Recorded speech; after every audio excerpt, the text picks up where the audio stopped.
we are hearing a lot about what the CDC has told us already, and that is if you had a little dementia before, you're probably going to have a lot more of it now. If you didn't have any, you may have more of it, depending on your age group. And so we're really trying to prepare communities, senior centers for an influx in their communities. So CDC says 30 to 40% increase. And Megan, I'm not sure what the Alzheimer's Association says, but that is what I keep looking at and talking to when I talk to communities. So I'm about to share my screen and go into slideshow mode. And as always, everybody should cross their fingers and hope that it all works. So my name is Patty Sullivan. I work for the Mass Councils on Aging. I'm the director of the Dementia Friendly Massachusetts program. I have probably on this call a few third-party endorsements in James and Megan and Cynthia, lots of people I work with all the time. We have, at this point, 58 communities across the state that have already committed to be dementia friendly. Some of them come through ASAP, some of them are regional, some of them are individual, but generally we have right now about 165 communities interested, and more coming as we are finding as we move through here, through this work. So your question is, what is Dementia Friendly Massachusetts? It's really a grassroots effort. It's how to make your community or your region or your catchment more welcoming for people living with dementia. And we're part of a larger organization in terms of Dementia Friendly America. But I will tell you that, as many of you know, Massachusetts is incredibly lucky. We have the Tufts Health Plan Foundation. We have the Mass Gerontological Association. We have UMass Boston and the academic, both the research end and the production of terrific students. Massachusetts, with also the support of the governor and state funding, we've got all sorts of people supporting our work. And I will tell you that I am relatively new to Massachusetts. I think I've been here for 4 years. And when I visit with my friends across the country, on more than one occasion, I've been told to sort of shut up because they're tired of hearing all the great work that is going on in Massachusetts that they can't get done in their own state. So how do we do this work? It's pretty simple and pretty hard at the same time. Very simple steps. We raise awareness. We educate the community or the region about dementia. And we help planners and communities understand the physical changes in the environment to support people living with dementia and their care partners. So, Becky, I'm seeing flash up on my screen some questions in the chat. So could you monitor that for me? Yes, I will do that. So I can put this on one screen, but it's not as easy as it looks. So I always like to take a minute to talk a little bit about what dementia is, a disease of the mind, the fact that you may develop this disease increases with age. Generally, the older you get, the higher the risk of having dementia. Internationally, every 65 seconds, everybody develops the disease, and 1 in 3 seniors die with dementia. So it is a condition that many people experience, but not everyone experiences. And I confess that when I look back at these slides, and I think of it in the context of the COVID crisis, I just find the whole thing very troubling. So we deal a lot with numbers, obviously.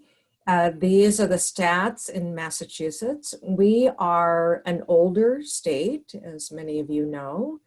And so across the state, we are watching as more and more people get older, and that means a much higher incidence of dementia. And then you add that the COVID factor. So when senior centers open their doors, let's just theorize the spring or summer or fall, and we're already seeing it, many more people who come in through drive-bys or Shine accounts or whatever, all the work that we're doing now, we're seeing many more people with accelerated dementia. The other benefit that we have in Massachusetts is a lot of data. And so for each of your communities, and in some case sub-communities in a number, in Springfield and in Boston, you can look with intimate detail about what is happening with the older population in your community. So if you have not gone onto James's website and check this out for your town or region, I highly recommend that you do so. Only because it helps you get a realization about what's happening in your back door. And in some cases, and I used to do this when I could, I would drive all over the state, and I would arrive in Orange, Massachusetts, and I'd pull out this data sheet, and they would tell me what was right and wrong about it. And I would email that information back to UMass Boston, and they would correct it. So these are living documents that have been translated into multiple languages that really educate a community, and particularly not only the community itself, but also community leadership about what is happening in their backyard. So the real question is, once you decide that you want to become dementia friendly, what do you do? And how do you support people living with this disease in even greater numbers in ways that you hadn't thought about before? And so we provide very simple services with a lot of our partners. Meghan Lemay is going to speak next, and you are very fortunate to have her in your part of the world to help with education, to sort of bringing really on the ground, let me help you, let me hold your hand, let me help you get through this disease types of services. And so I always, and as Meghan will reiterate, I always share the Alzheimer's Association hotline. That's the easiest way for us to instantly provide services right on the ground, and providing people with a care plan and help and support and just a friendly voice, which we all need right now. But the other part of the work that I do is helping people understand why older adults matter in a community. And as James knows, before I started working on Dementia Friendly, I worked on age-friendly issues and had to convince a community about the importance of older adults. So if you think about older adults from a planning or regional or town or whatever, let's look at what we know about the older adults in our community. They tend to have long-term home ownership. They have pensions, none of us do now. There's a long-term commitment to the community, right? Their taxes have built the library and the schools. They tend to shop locally. They make charitable contributions at a much higher rate than younger people. They pay in cash, and They don't demand services. It's not like older adults are in school. So you've got this population that from a planning and purely numerical basis are very desirable to have in a community.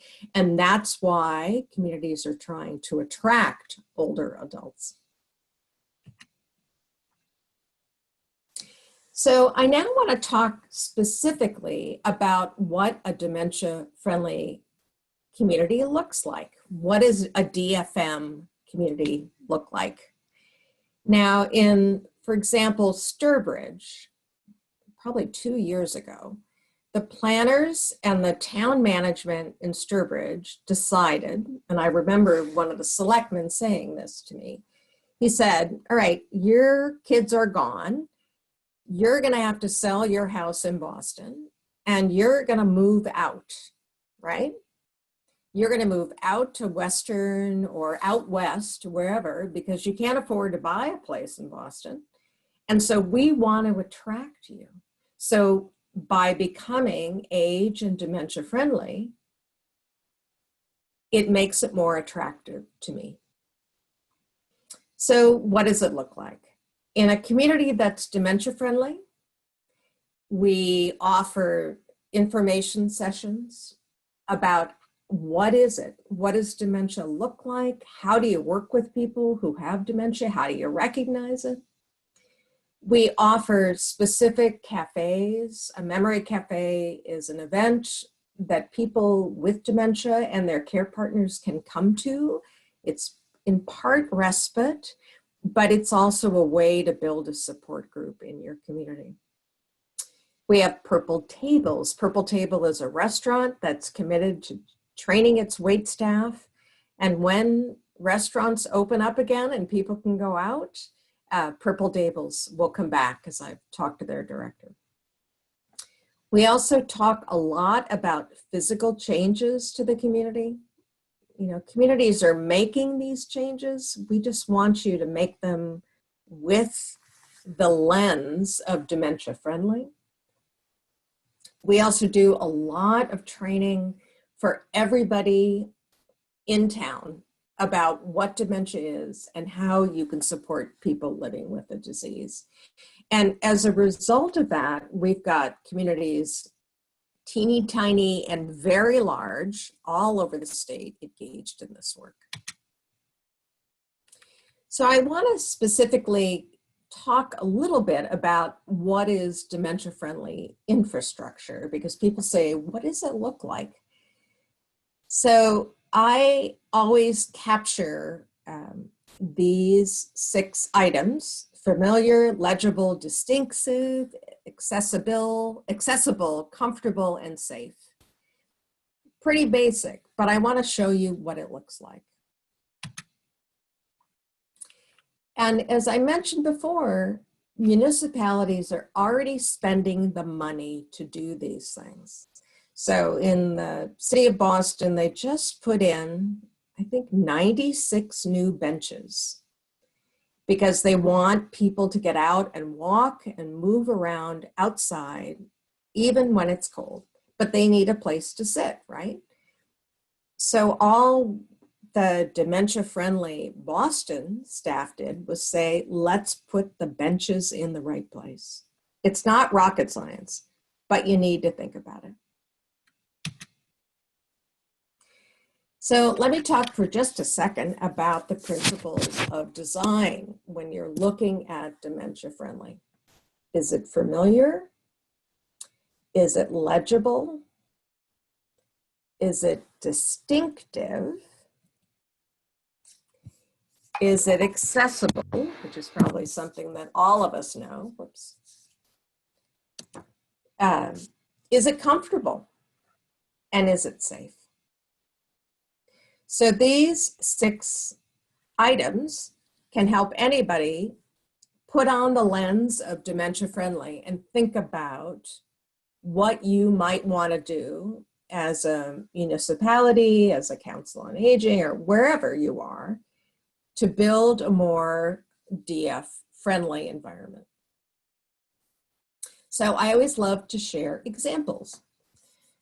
So who would like to sit down on the chair that's above?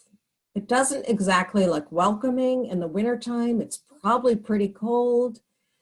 But again, it's not familiar. It's not legible. There's no signage.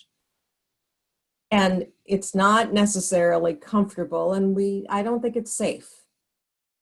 If you look at the lower bench, it's the opposite of that. And if in a perfect world, I would put another hand rail in the center of that bench, but one can't be picky about these things. This is one of my favorites. This is a bench in a community in Austin. And again, do you wipe your feet or do you sit on it?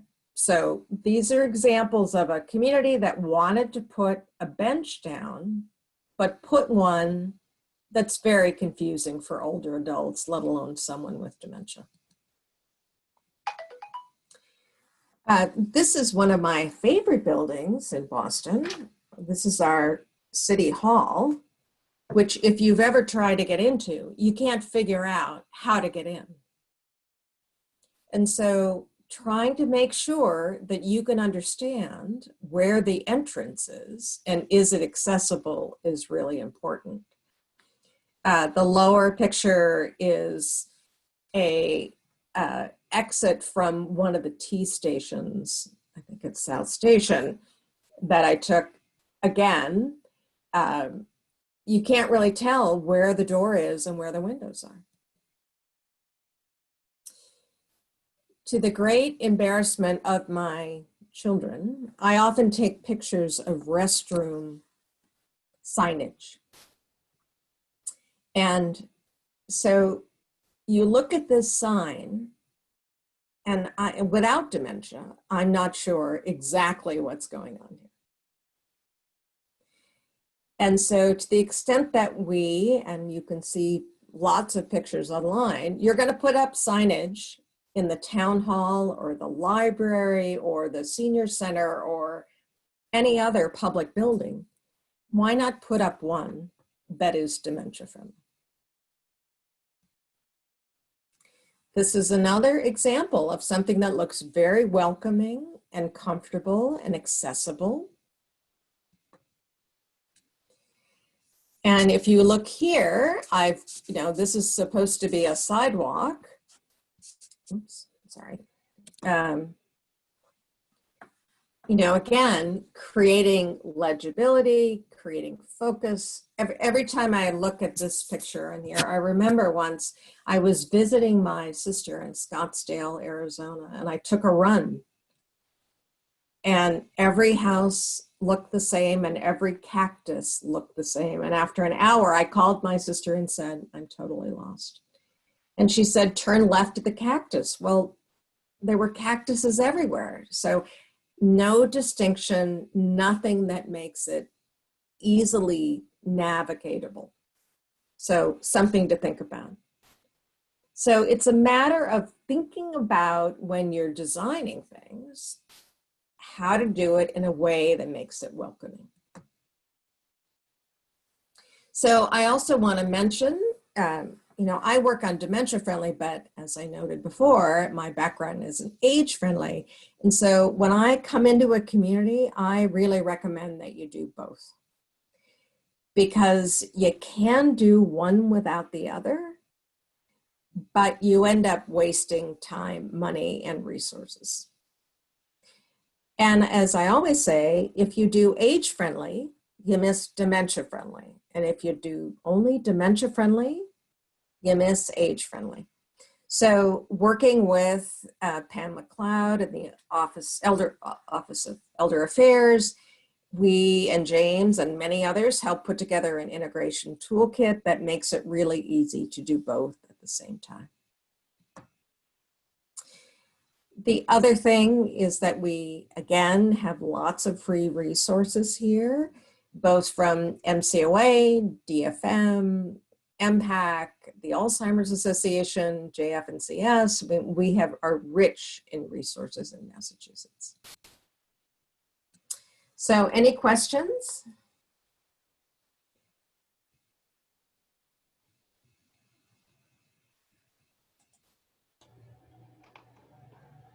People I'm are trying just to asked, stop share. There it is. people asked about the slides, and I said we would send those out afterwards. Yeah. If you have, oh, Haley?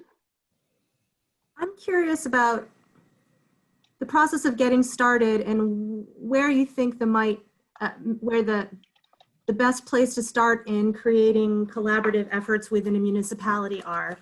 For example, I can think of, well, basically every department is relevant to the process, but I wonder if your experience leads you to recommend any natural allies to this process that might be the best starting point, like maybe the planning department or even the library, or if you already have a relationship, I'm tending to think about talking to people that who already help us, like our police department and fire department. So I would just love some general advice based on experience on starting points for building a coalition in your town or city.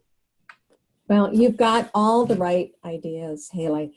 I always recommend that you obviously start with planning, start with the Council on Aging, and especially talk to the libraries who are way out in front on many of these issues. And then it varies. First responders, there's a wide array of people, the local businesses, small business chambers. I mean, I can go on and on. If you want a good sense of what other towns are doing, if you go onto the DF Massachusetts website, there you can click through, go on to who signed the pledge, and we have a picture of all of the pledges that have been signed. And you can see it's the town administrator, it's the, it's basically in some cases, the relationships that have already been established, in part because we've got to empower folks to, be able to work with this population. But I also have to tell you that there was a meeting that I went to in Lunenburg once where the senior center director invited all these people into the room, and it was all the people that you just named. And at the end of the meeting, I thought they were all buddies. I thought they all knew each other. And at the end of the meeting, I realized none of them had met each other before. So it's an opportunity to leverage your existing partnerships, also though, to bring others to the table. James? Just to build on that, I mean, you probably already have a lot of these relationships in your community anyway, so you could always start with who you have those traditional partnerships with and leave the door open for others to join as the process moves along. So for age friendly, one requirement is that you have sign off and endorsement from municipal leadership. And it's a lot easier to do that when you have multiple kind of municipal departments and so on, but not to leave out community-based organizations, the business community, and just other volunteer groups or folks that are around. We have, the first chamber of commerce in the country that's co-leading an age-friendly and I think hopefully dementia friendly as well initiative in the Norwood area. So, part of why we've been innovative in Massachusetts is not because we're just trying to do this, it's because we have to. All communities in the state sort of have different makeups and relationships and dynamics and organizations that see the value in being age and dementia friendly.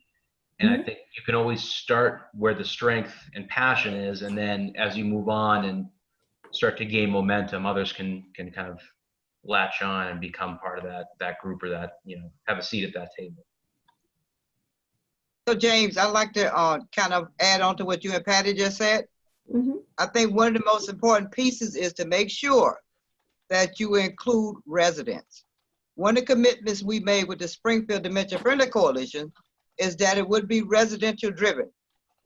We also met with our public officials, our Health and Human Services Commissioner, as well as the mayor prior to. Right. And a lot of this, as I said, was driven by residents. So it's really important to get residents at the table before you make any decision. Most folks don't like to be invited to dinner once the table is set.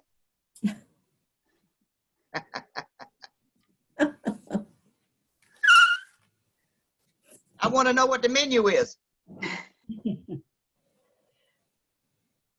Oh, come on, Cynthia, you're gonna determine the menu. Ha. That was the secret part, Patty. Cynthia, did you want to say a little more about what your process was in Springfield? Absolutely. I am absolutely happy to say that the city of Springfield earned its recognition in June 2019. So for those of you who don't know, the city of Springfield is already dementia friendly, as well as age friendly. And Patty and James, if you can remind me, we did a trifecta that day, correct? We did. It was age, dementia, We and did. what was the one for Bay State? Age-friendly Age-friendly hospital system, Yep. health system. Sorry. Samantha's got it. Thank you, Samantha. I'm sorry. So we achieved a trifecta, and just to take a step back, the Springfield Dementia Friendly Coalition actually was convened in 2018. So within a year, we really worked hard to get that designation, but we also done quite a few things in the community. As I said originally, the Dementia Coalition is really resident driven, but we also have different departments within the city. We also have like Elder Affairs. There's Z, one of our members. Meghan is a member. We had someone from Greater Springfield Senior Services. We've had home health care organizations, but we have a really diverse, but primarily resident driven. So some of the things that we achieved during that time was we developed our mission and vision statement. We did a lot of infrastructure work to get ourselves going. We created guiding principles. And this is kind of used, we looked at the World Health Organization and Dementia Friendly America toolkits to come up with these things. So we convened this leadership group and we came up with all these different things. We created, I think one thing that was important was a member expectation. It's kind of challenging, and I know for me, if you ask me to be part of something, I'm not sure what you expect of me. So we created that and members signed off on that. We also established 3 subcommittees. Our Education and Training Committee, which Meghan is the chair of. We did outreach and marketing. We also did compliance and affiliation. And that was working on our Dementia Free America at the time certification. We've also applied for a mini grant through the State Department of Elder Affairs, Mass Council on Aging. In May of 2018, we were successful with that. We were holding regular monthly meetings with an 80% participation rate. So we've done a lot of things. Unfortunate, as we all know, COVID kind of shut some of that down, but we're looking forward to getting going again. And I think one of the things is that we definitely need to look at is, what is our vision now? Our original vision was to make Springfield a dementia-friendly city. Well, that's done, but we still have a vision. So we need to work on revising our vision. We might take another look at our mission statement. We want to make sure that we create the infrastructure and processes that will last after we're all gone or when I retire. So we're going to be revisiting a lot of that stuff, and we will get back on track soon. But other than that, you know, we also using the America Friendly Toolkit. We conducted focus groups. We did 3 focus groups. We did one with city officials, and thanks to Z, it was hosted at the Ray Jordan Community Center. We did one with the faith-based community. We also did one with the business community, which was co-hosted with Loomis Community, was part of the coalition, at the Fort. Very well attended and very interested in what folks were saying at the time. They were all eager to learn more, wanted to do the purple table, but again, we are where we are right now. The other thing we did was we also hosted the very first faith-based Purple Sunday in the city of Springfield. So we've accomplished a lot of firsts. We do plan, like I said, to get back on schedule, looking forward to plotting our course ahead. One of the things that I've heard from some folks and hope to get more is, you know, once the city is dementia free, what does that mean? Does it mean that in order for the city to be continuously considered dementia friendly, that each department would have to take X number of trainings and they earn a decal? We don't know yet. So those are some of the thoughts that we're having, because we want to also extend this to the business community. So if some of our financial institutions send their staff to get a training, then they earn their decal. So those are some of the things we need to work on. How do we promote and publicize the fact that the city is dementia friendly, but we also want other entities within the city to be the same way. So you will be hearing from us. I will be calling on you guys, Patty, James, Samantha, for some input, and Megan, and how we can make these things happen. Thank you so much. Oh, one other thing I want to add. The report, Patty, you talked about, and James, you talked about the healthy aging report. It is absolutely fantastic. I would encourage everyone to go and check it out. Matter of fact, I looked at it over the weekend. I'm looking at Springfield. Percentage of 65 plus with Alzheimer's disease and related dementia, 16.7% as compared to statewide, 13.6. Right. Dementia, Right. Alzheimer's and dementia is most prevalent in communities of color who are twice as likely to develop Alzheimer's and dementia than their white counterparts. The majority of folks in the city of Springfield, which is a minority community with a 30% poverty rate, people of color are suffering with Alzheimer's and dementia. We need to do as much education as we can. We need to keep getting the word out there and do what we can. It's difficult times now, but we got to figure out something. Thank you. I'm off my pulpit now. Thank you, Cynthia. Thank Did anyone else see? Did you have something to add there? I saw you were unmuting. Oh, Christine, you had a question? I have a question, yep. So when I'm a planner for the town of Amherst, and when we're planning handicapped accessibility, we try to plan so that people can get around on their own.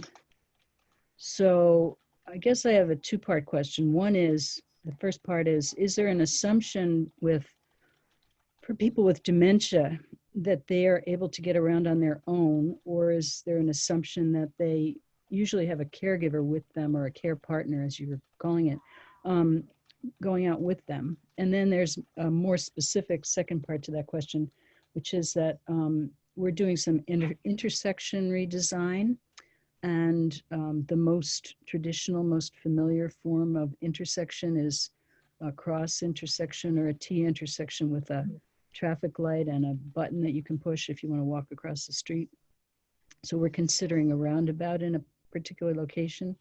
So when you're considering, are there standards for this type of infrastructure improvement that would let us know whether something is age friendly? Is often tied up with handicapped accessibility, but dementia friendly is different.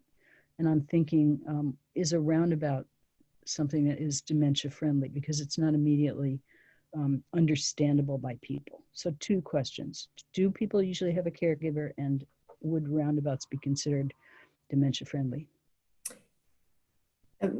Question number one is, a lot of people are wandering around the community right now who have mild forms of dementia, who are undiagnosed.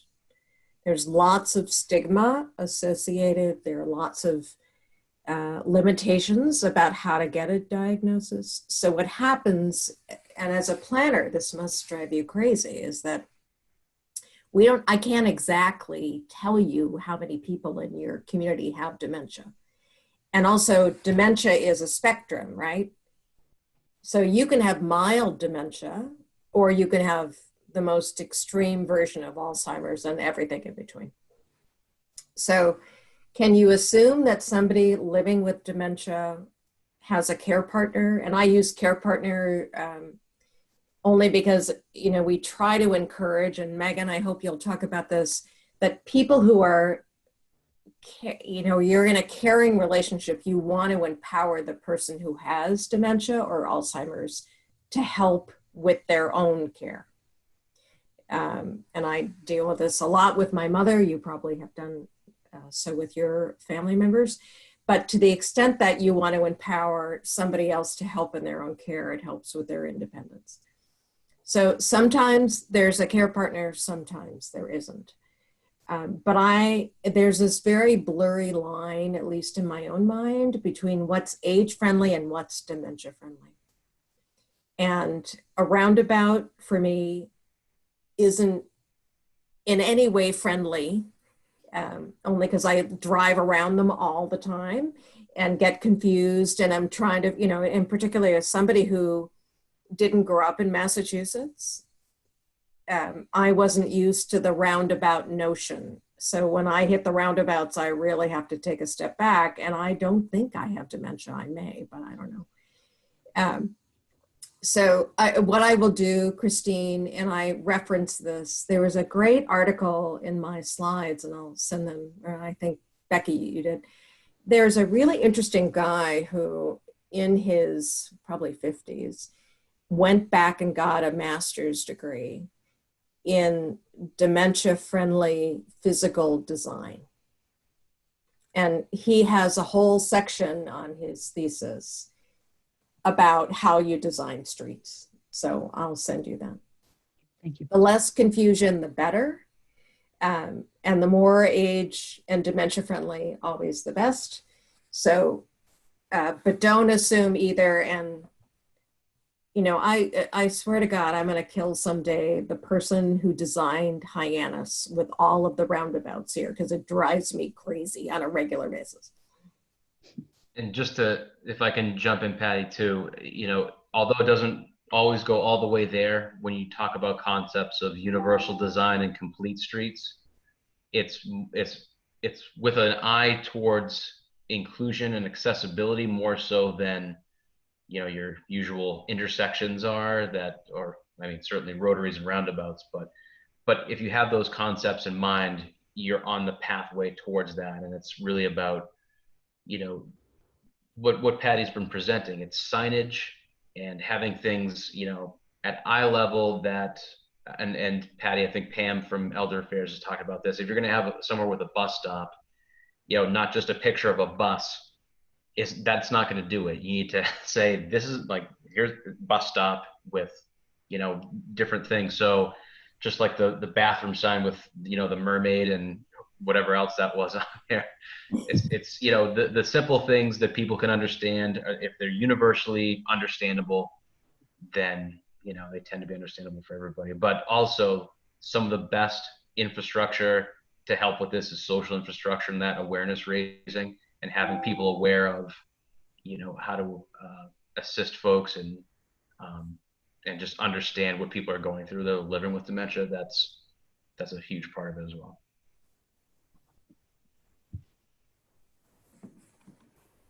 Thanks. I think we'll move on to Megan's presentation, and then there will be time after that also for some more questions. So Megan, you want to go ahead? Hi, everyone. So good to see you. My name is Meghan Lemay. I'm the regional manager at the Alzheimer's Association here in Springfield, Mass, but I cover all of Western Mass, so all 4 counties of Western Mass. I just wanted to mention one thing about, the physical stuff that we were all just discussing. I think, one big takeaway, and Patty talked about this, is really signage, that's something planners can do. We can all do in any spaces that are public spaces, just making signage better, making it as clear as possible, making it in big, bold letters, simple language, and simple pictures can be really helpful, just to help people navigate around and more, because often people are by themselves. Someone, asked that question, that we have to kind of assume that many people, like Patty said, probably millions of people in the United States are living by themselves with some form of dementia, living independently. And so we have to kind of make those accommodations and try to make it a more friendly place for everyone. And, a lot of those accommodations often make it easier for everyone to navigate around, as we all know. Okay, I'm going to share my screen and jump into my presentation here.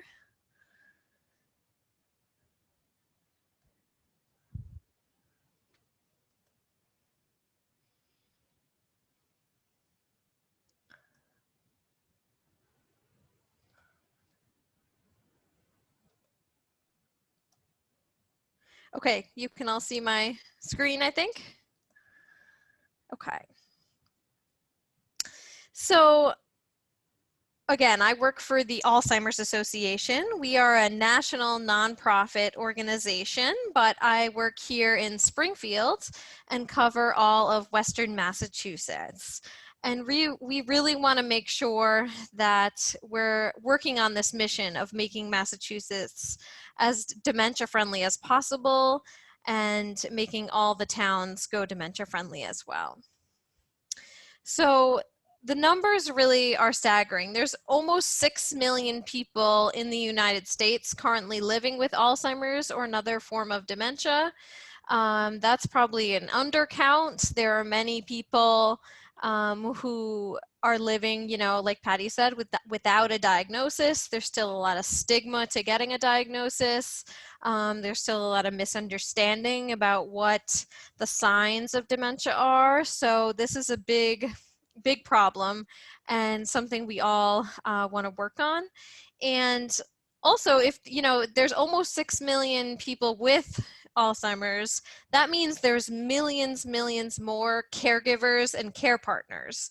So this is also about making sure that we provide support to caregivers out there as well. So this is a list of our services at the Alzheimer's Association. So you can always use us definitely as a resource. We have our 24/7 helpline that's staffed by professionals, specialists, clinicians, 24 hours a day, 7 days a week. Anyone can call for any question. Professionals are also more than welcome to call our helpline, so that's available to anyone. And you can call with just a small question if you just want a list of local home care agencies, for example. You can call with a small question or a question about Alzheimer's, but you can also call, families can call with a more in-depth question as well. And for the more in-depth situations, we offer care consultations as well. So we used to offer these in person. Now, of course, we're doing them all over the phone and through video call, whatever the person is comfortable with. And we can sit with a family and provide them with an in-depth education around this disease, support with decision-making around whether a family is at the point where they feel the person needs a higher level of care, figuring out if it's time to move that person into residential care or nursing home care, and doing care planning. All of that we can provide in a care consultation for free. So anyone can call and schedule a care consultation at any point with us. You can call the 24/7 helpline and schedule a care consultation. And what we can do that's great with that also is schedule it with a whole family. So if you're trying to get a bunch of siblings on board, you know, to figure out how to care for a parent with Alzheimer's, and all the siblings are kind of disagreeing, we can get everyone on a Zoom call together and be the neutral third party there, who can help the family just figure out next steps, educate the family, and just try to make a plan going forward for caring for that family member with Alzheimer's. And we can just spend that time that a physician is not going to have time to do, for example. We also offer a lot of support groups, caregiver support groups, and support groups for people living with dementia. Right now, I'm facilitating a support group for individuals living with dementia or living with memory loss, and they are loving that virtual support group. So the virtual support groups have been more successful than I imagined. The support group is really popular, and people with dementia are able to figure out how to get on that Zoom call and are just so happy to be able to connect with each other and connect with other people who are experiencing the same issues and similar rough spots around coping with this diagnosis, coping with these symptoms. So that's just one example of some of the good things coming out of support groups right now. We also offer lots of education programs, trainings, which I'm going to go more in depth in a little bit. All's meetups. So I see that someone's on here from Springfield Museums. We've had some awesome All's meetups at Springfield Museums, for example. So the meetups are just a meetup for people living with dementia to go and do something fun together with other people, that they can just do something fun together at a location out in the community, or we're doing them in a virtual setting right now. And Trial Match, which is just a free clinical trial matching service, so just if someone's interested in clinical trials or research around Alzheimer's and dementia, they can call us and get more information about getting involved in a clinical trial. Okay, so those are just our services there, and we're happy to provide these services just to try to make the community more dementia friendly. And a lot of it is just getting the word out. You know, many people don't know about the many resources that are out there. So we can really also, as a part of the dementia friendly movement, really provide that education, because often one of the first steps is establishing a base of knowledge and a common language around dementia, engaging more people from all different sectors of the community, and then offering that education on an ongoing basis, so that hopefully it's not just a quick one-time thing, but that we can offer this education ongoing and as things evolve in the dementia world.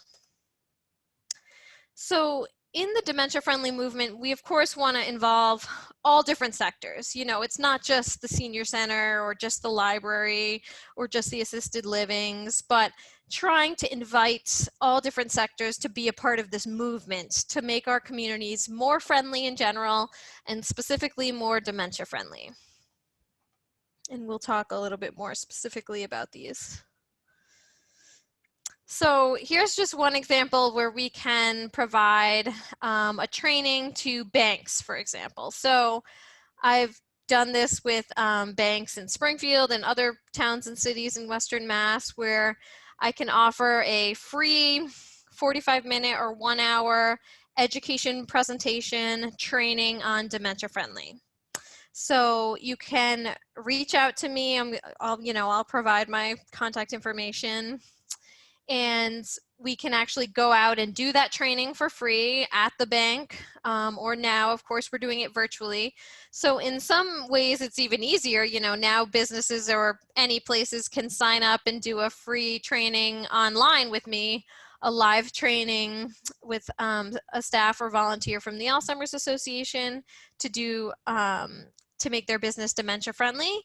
And then they actually qualify they can get the decal that Cynthia was talking about, the dementia friendly sticker I can give them if they want to put that on their door or their window, signaling that they are a dementia friendly bank, meaning that they went through this training of how to better interact with customers and people living with dementia. Okay. It also mentions on here too that we can, of course, when whoever calls the helpline, we can provide informed advanced planning information on our helpline as well. Okay, so part of it, and this was mentioned too, making dementia friendly health systems, as well as other parts of the healthcare system. So we are really educating physicians as well, and other people in the healthcare world of the importance of early diagnosis and treatment. And people sometimes don't think of this, but doctors are often the ones, or historically have been the ones, who sometimes kind of dismiss symptoms. You know, not all doctors, some of them were doing a great job, but some primary care physicians would sometimes kind of just say, oh, that's just normal aging. You know, there's nothing wrong with you. It's just a part of normal aging. And that's not true. We want to dispel that myth that having a touch of dementia is a normal part of aging, because it's actually not. And it's a specific process that's happening in the brain. That's a physical disease that's occurring in the brain, and that requires specific diagnosis and treatment. And we want to get that message across to medical professionals as well, that they should be doing cognitive screenings with their patients, anyone over the age of 60. I mean, and as we know, some people can develop Alzheimer's disease or other forms of dementia in their 40s or 50s as well. So it can also impact younger people, not just people over the age of 60. Okay. So a part of this is just educating, of course, the general community too. We are happy to provide education programs out in the community, any public spaces, and just really wanting to maximize independent living in the community and offering options for meaningful community engagements. So we also want to invite, of course, government and emergency planning to be a part of this. So we do have a special first responders training that we can offer to firefighters and EMTs. The police kind of have a separate training because the police are supposed to, by law in Massachusetts, receive education in dementia. So they should already be doing that. Police in all towns and cities across Mass should already be training their staff in dementia friendly, but that's not the law for EMTs and firefighters. So at the we can provide a specific training for first responders who are interested in that. So I would definitely encourage you to, encourage your local fire department or first responders to take this training with us. And of course, we can do that virtually now. Okay, so of course, getting the library involved, we're happy to do free public education programs at libraries. Libraries can host our events. We can also train the staff at libraries to be more dementia friendly and how to better serve customers and people who come into the library who may be living with memory loss, and just some tips again on how to better interact with someone with dementia, what to do, what not to do. So we're happy to provide those trainings.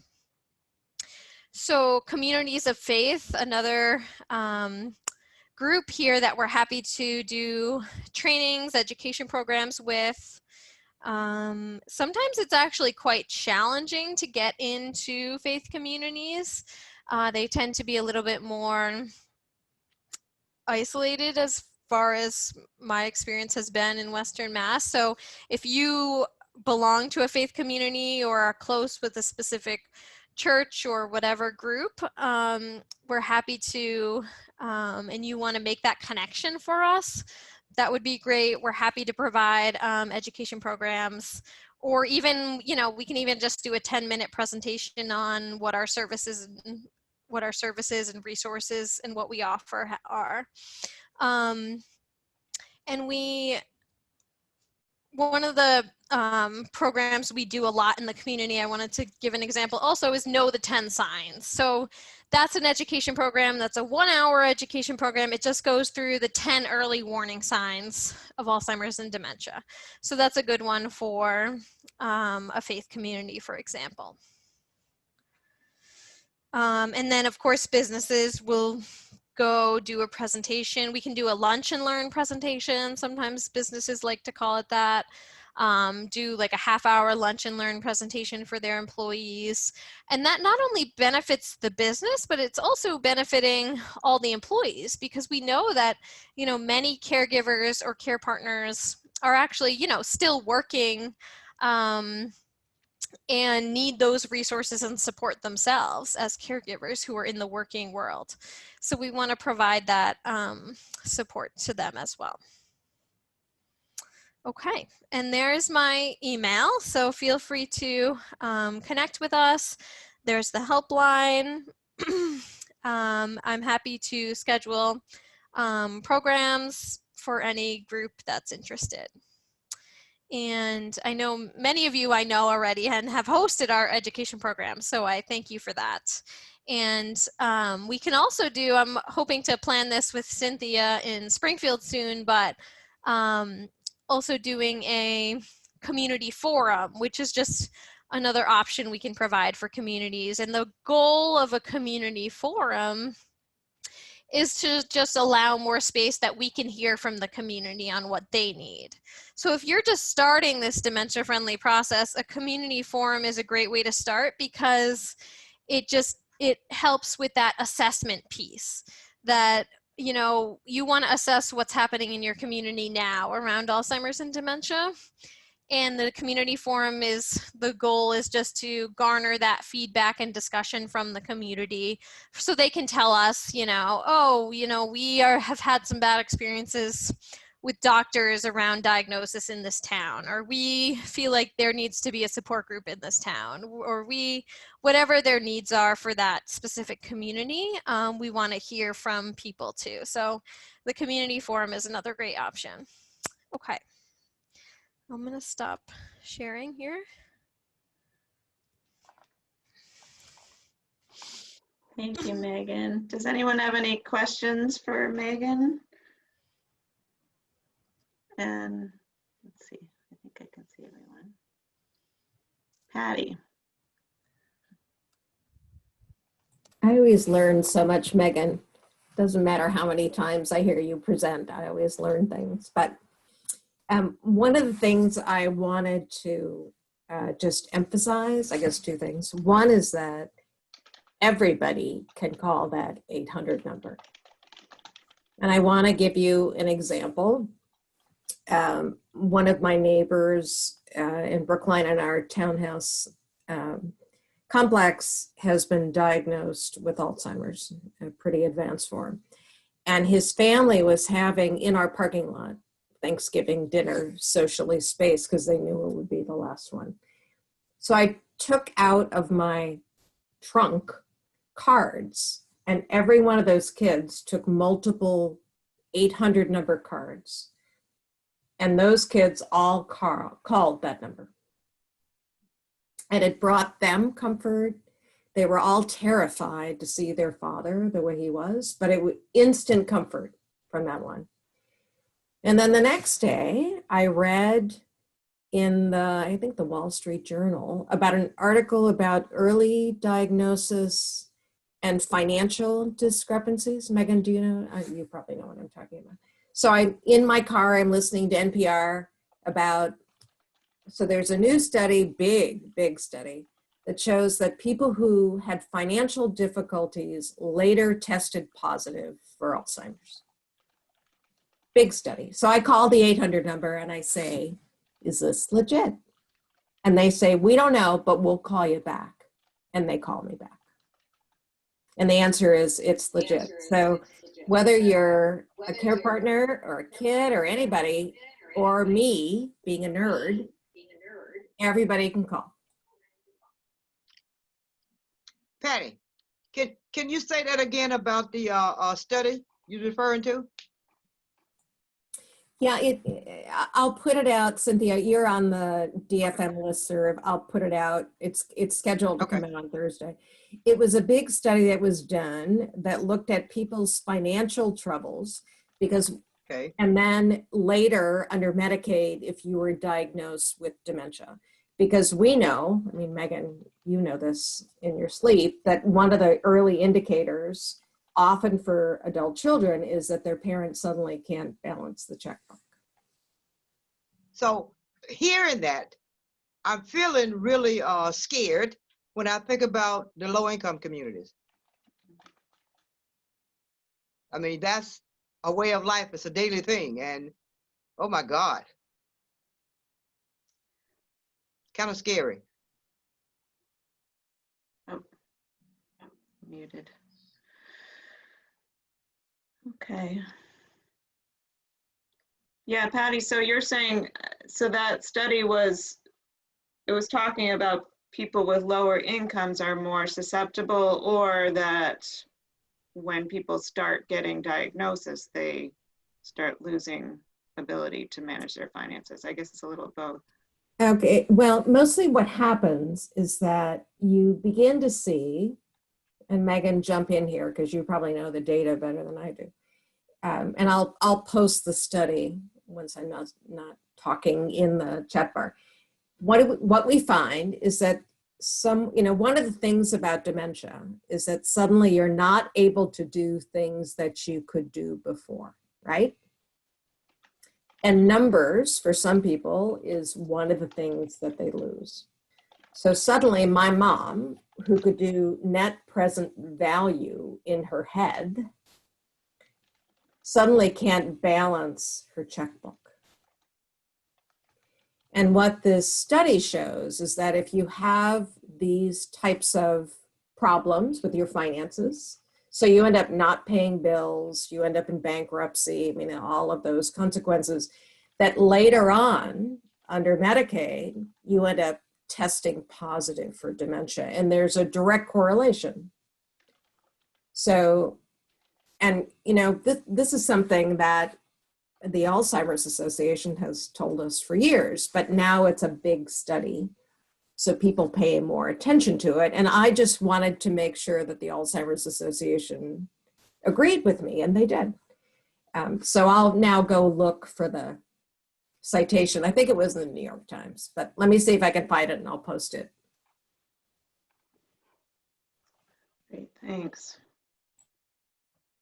Any other questions right now? Haley? This is a question for Megan. Megan, I was wondering if you had ever teamed up with local media stations, like local cable access stations, to televise community forums or other programs that are part of the array of offerings of the Alzheimer's Association. Because I'm thinking about introducing our community of Hadley. I'm the COA director there. We have a really strong friendship and professional relationship with Hadley Media, and so I'm working on thinking through a way to present an introduction to age and dementia friendly initiatives on cable.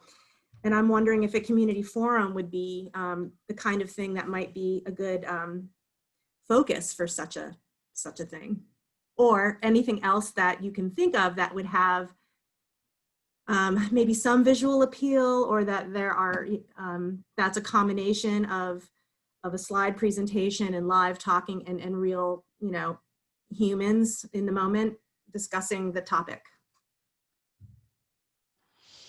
Yeah, thank you. So this is something Patty has been trying to work on too lately. We actually have not done a good job of utilizing the public TV stations as much as they could be utilized for definitely reaching this population, because we know, a lot of people who still watch those channels are older people, and we should utilize them. There's a lot of opportunity there that we have not taken advantage of.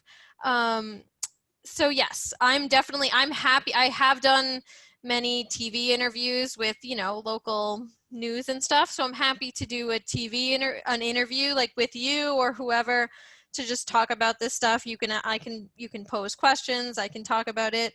I'm happy to do a TV interview or a radio interview for any group that will have us, any outlet. And I don't think it would be the best format for a community forum, just because the goal of our community forums is to get feedback from the community and get a discussion going. And so I don't think TV would be the best format for that, but I'm happy to do just some educational stuff or a discussion of what is dementia friendly, why should you care about dementia friendly, etc. So yeah, I'm happy to do any of that. Well, Megan, you've also done a piece on In Focus, correct? Yes. And In Focus is a local community station. Is it 22 or 40? I don't remember. It's one of those. Yeah, and I think the other channel has one as well. That comes on around noontime. I know you've done a lot of those on the TV station. Yeah. Yeah, and that's actually with we're working with Belchertown and Agawam now, and we've been talking about integrating cable media with like a Zoom meeting. So it's something we may be experimenting with as we try to do community engagement around age and dementia friendly planning during this digital age, or the not socially meeting together age. So yeah, we'll definitely share that experience with the group. Patty, did you have something else? Yeah, I just wanted to add that when I'm not torturing Meghan, I'm torturing her colleagues. So MCOA has a partnership with the statewide cable access group called Mass Access. And so when Julie McMurray, a colleague of Meghan's, records several of these programs, they will be distributed on statewide cable. So any local cable access station can pull them down and run them. And Haley, as an example, a lot of places do this, and I'm about to volunteer Meghan to do this in your community, is that you can have on local cable, you and Meghan, and ask the Alzheimer's, ask the dementia, or ask the memory care expert, whatever, call-in program. So the local cable station has people calling in, and Meghan will answer their questions. So let me just throw another thought. I've done that on radio in Springfield a bit, and I love doing call-in questions. Yeah, see? Yeah. I think one of the things that I want to just remind all of us as well, that we also keep in mind diversity and inclusion as we develop our programs and start working in the community, as well as language barriers. There is also, one of the populations I'm trying to pull into this is we have a rather sizable Somalian East African community. Their numbers in terms of dementia are off the chart. But very few information is in their language. And it's hard to find translators. So we're trying to figure out how can we make this work, particularly working with the care and health center, because that's primarily where they go for their care. But, with the COVID again, and I hate that word, it's kind of limiting what we're able to do. But I just want to make sure that we keep in mind diversity and inclusion as we move forward.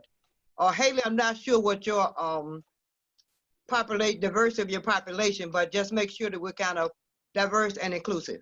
Mm-hmm.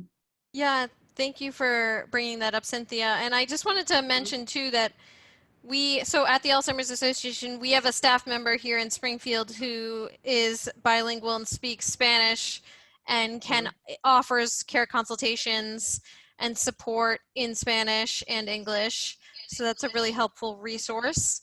And then on the helpline, if you call the helpline, they can translate it into over 200 different languages that you can talk to people through the translator system, like medical translation system, in over 200 languages. So that is available. But I think it's still a challenge of how do we reach people who are non-English speakers or speak English as a second language, and bring them in, because we know that all different people need this education and resources too.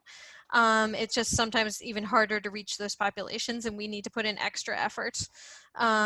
So yes, thank you for doing that. And I think that's all I was going to mention about that. Oh, I wanted to mention too that. Oh, sorry. I just wanted to mention one more thing, which is we're always welcoming volunteers. So if you know anyone who's looking for a volunteer opportunity, seniors or anyone of any age who wants to become a dementia expert on their own, we will train. We do an extensive training for volunteers so that they can absorb this knowledge and go out and help us bring this information to more people too. So we're always recruiting volunteers as well. And especially, of course, volunteers who speak other languages as well. Okay, thank you. Thanks. Cynthia, did you have one more thing, or otherwise we're gonna? It just went away. Okay. Well, I want to take some time to just break everyone into groups so we can have a little bit of conversation. And Patty and Megan, are you going to stick with us till? Okay. So I'm just going to break people into groups randomly, and let me share the screen for the questions. So the questions are, even if you don't specifically call them dementia friendly, what dementia friendly activities are you already doing in your community or at your Council on Aging? And what's one thing you'd like to do to make your community more dementia friendly? And then are there any dementia friendly initiatives that should be considered at a regional level? So I'm gonna share these questions in the chat and I will break you into rooms. I can figure out how to do that. Okay. Okay, we're gonna go with 5 rooms. All right. And just once the thing comes up, just say join room. Okay.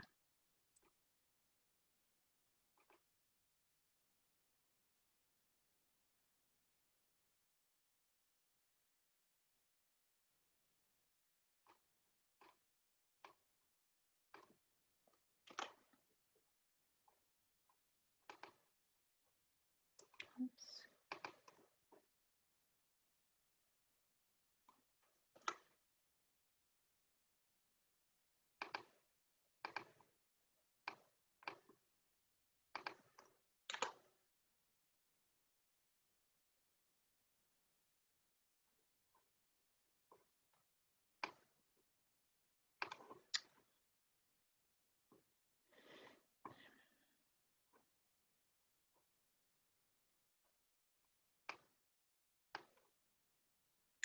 Marie, I see you're on the phone. I'm not sure if I can put you in a breakout room. Let's see.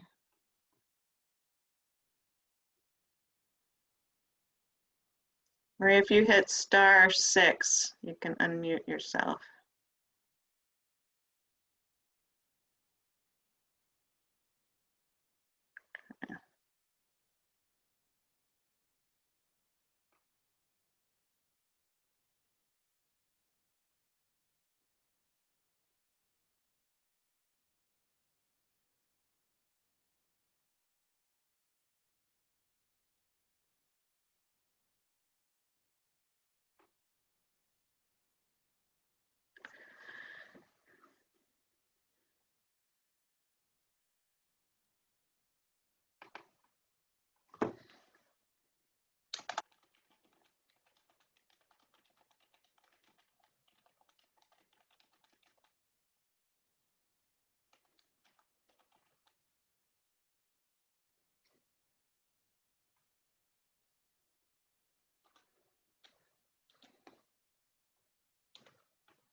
So I'm from Springfield, Massachusetts, and I was part of the, and still am, but was part of the original group that created the Springfield Dementia Friendly Coalition. So, you know, we have the 3 designations, as was mentioned earlier, and have met with a number of groups that was mentioned earlier. The responses to our groups have been very, very positive. I tell you, our first group was with the mayor's team pretty much, and a lot of the local, you know, dignitaries and local staff, including some of the city council people. So we started pretty much at the top, and then we worked our way to businesses. We worked our way, as Cynthia mentioned, to the faith, you know, communities, And we did a little bit of training with a few of our residents, but we got kind of stalwart and have to get back on the case.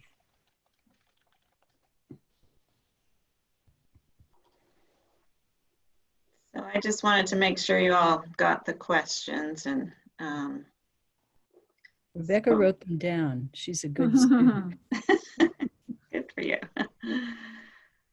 So far, we only Z has come up with things that were actually done by her community. I'm afraid to say that Amherst, as far as I know, hasn't done much. And our Director of Senior Services has been pulled in a number of different directions in the past, several months because of COVID. Yeah. She's been asked to wear different hats as well as her Council on Aging hat. So I don't know if she's been, taking initiatives since March, really. I know she was going to spearhead our effort to become an age-friendly community, but I don't know if she's, made any progress with that. Yeah, and I can reach out to her because we are offering technical assistance through this grant to help communities start that, and I'll be working with Ware, and I wanted to check in with you guys, Rebecca and Stuart, to see if you're ready to start that or if you want to delay a little more. And I heard from John today that he had a issue at the senior center, so Oh yeah, able to join us today. forgot about that. I think we're ready. Actually, just based on this conversation, I think we're ready for some technical assistance because John's clearly doing some things, but it'd be helpful to know what the community should be doing. Okay. I think this might be a good time to get started too, because this is a time where we're trying to be in communication with different businesses and other groups, combining our resources across the community in general. So while we're having those conversations, this might be a good time to jump into the age-friendly, dementia-friendly, and start moving forward with that. Yeah, we're certainly seeing a lot of need in communities, to reach out to older adults, and also, how to figure out providing services in this time when people can't go to the senior center anymore. And really, keeping track of people during the winter and all that. Mm-hmm. Yeah. And I can tell you from a Springfield viewpoint that given the numbers, not only the numbers of those who may be experiencing symptoms, but or challenges, but just the aging population in general, has increased. So this is certainly at the forefront of our communities. And I also wanted to piggyback on something that Cynthia mentioned about, diversity and inclusion, because she's right. In Springfield, particularly, there are multicultural communities, and everybody's impacted. Yeah, Christine, I don't know if do you know if the senior centers worked with, I know there's fairly big Spanish speaking community in Amherst. I don't really know. You mean recently in the last few months or prior to? I'm sure she's got a lot on her plate, but yeah. Prior to COVID, I'm sure she did work with them, but now I really don't know what her bandwidth is for doing all the different things that she's being asked to do. Yeah. So I'm certainly interested in working with Mary Beth on becoming an age-friendly community, but we've also been pulled in a lot of different directions trying to keep the restaurants alive. So we've been applying for Mass DOT grants to try to expand our exterior dining, and that worked pretty well until about last week, and then it didn't work so well anymore. So I think we've stopped that for the winter, but we're still going to apply for another grant this winter to help us in the spring. So that's been a lot of the focus of our work, other than the usual permitting and things like that we do. So we haven't had much of energy or time to tackle new initiatives, which for us would be age-friendly and dementia-friendly designations. But I certainly want to make that a priority when we are not facing COVID-19 any longer. Yeah. But it was interesting, I had a meeting this morning about this intersection that we're designing right now. And my preference is that it be a traditional intersection, that it be two streets crossing at right angles and have traffic lights with buttons that you could push to cross the street. Our DPW superintendent is very enthusiastic about, and up at UMass where there are a lot of, younger people, college students, so they can figure out what's going on. But I'm afraid that if we have, and based on this conversation today, this is what brought it to mind.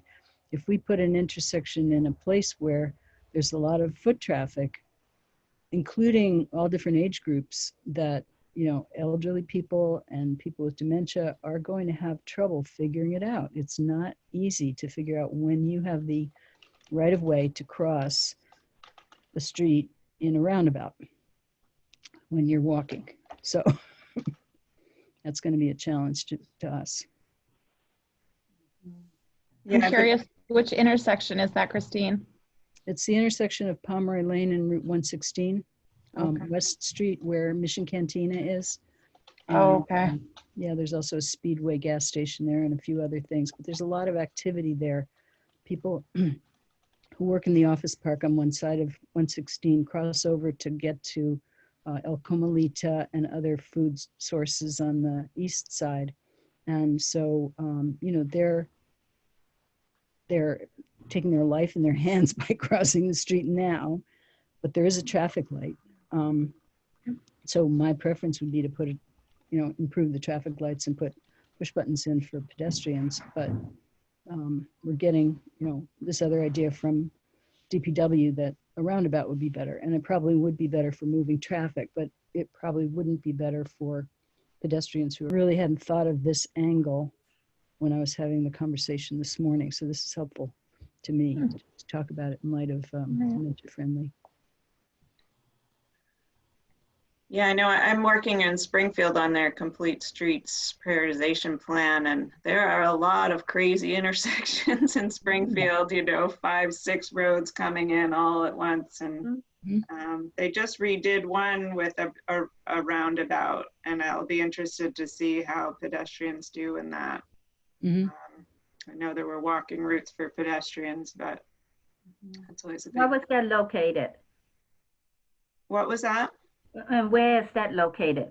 I think it's 6 Corners. I forget what it's called. It's the intersection of I think St. James, or I know Hancock goes into it. Hancock and Walnut.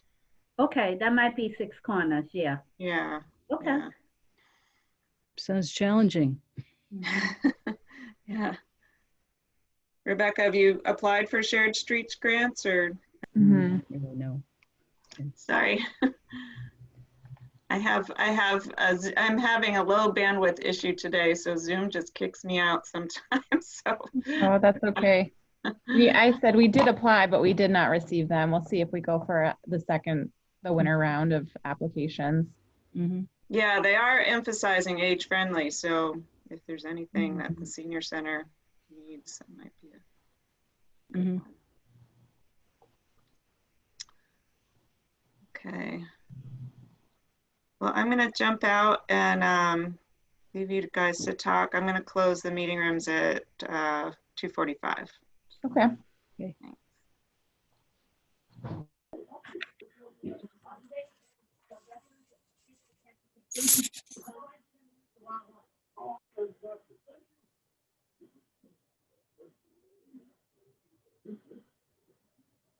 Were you all in a breakout room? Yeah. Okay. Good. I just wanted to make sure. We were, and then we left our breakout room because we thought I don't know, we were confused. Oh, okay. Well, you can keep talking. I'm going to close all the rooms at 2:45. So.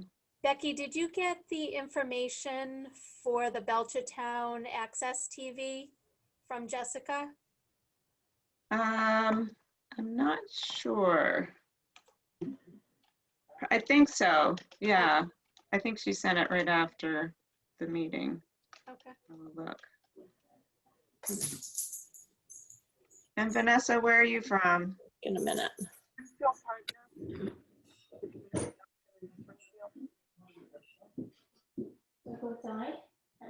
Vanessa?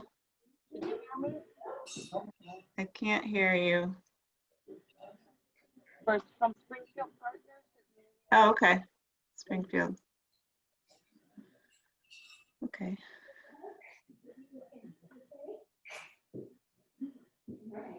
Yeah, I'm fairly new, so I'm trying to just get as many resources and different things that I can help with.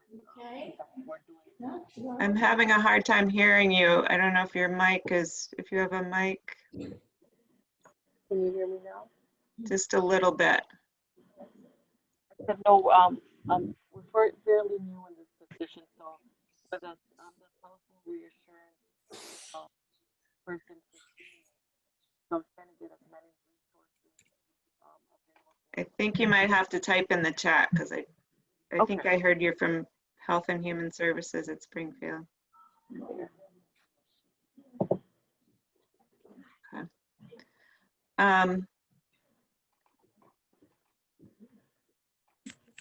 And Heather, I'm glad you're here because I know you're working with a number of these communities. And we are working with Agawam, Agawam and Belchertown now, but we'll also be working with a few others. So Didn't Agawam already get designated, or was that age friendly? they have their age-friendly designation, but they're working on the community assessment and action plan. So the initial designation is for 2 years, and then the next one is for 3 years once the assessment. All right. All right, I'm gonna close all the rooms so we'll get everyone back.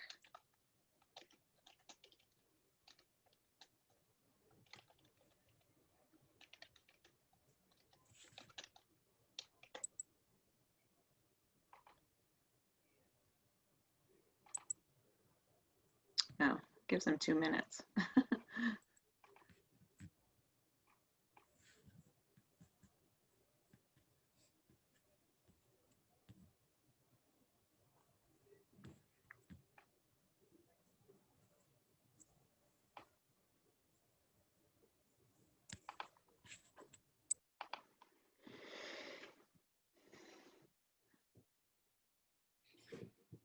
Oh, great.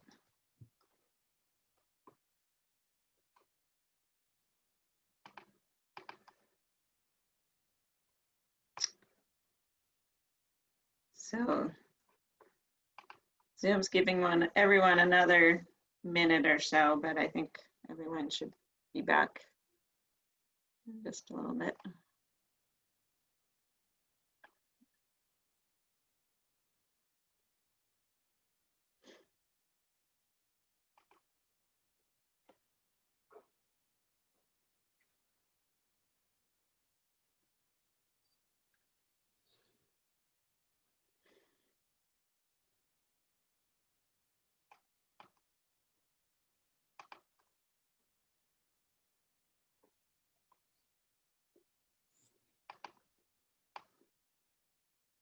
Okay, we're waiting for one more room.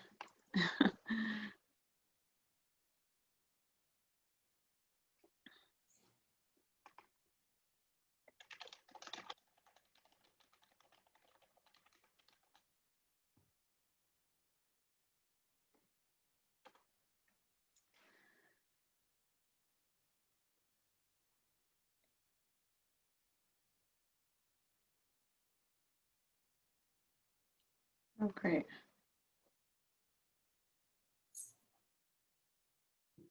Okay. So I think we have everyone back now. Anyone have any good discussions that you would like to share about some ideas for what you can do in your communities?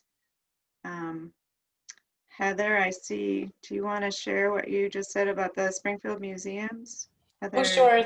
Thank you. I was thinking earlier I should have probably asked to introduce myself. A lot of you probably were wondering what the Springfield museums were doing on the call. I explained to my breakout group that the museums have recently gone through a process called universal participation through the Mass Cultural Council, and it was really an endeavor just to make our organization much more inclusive.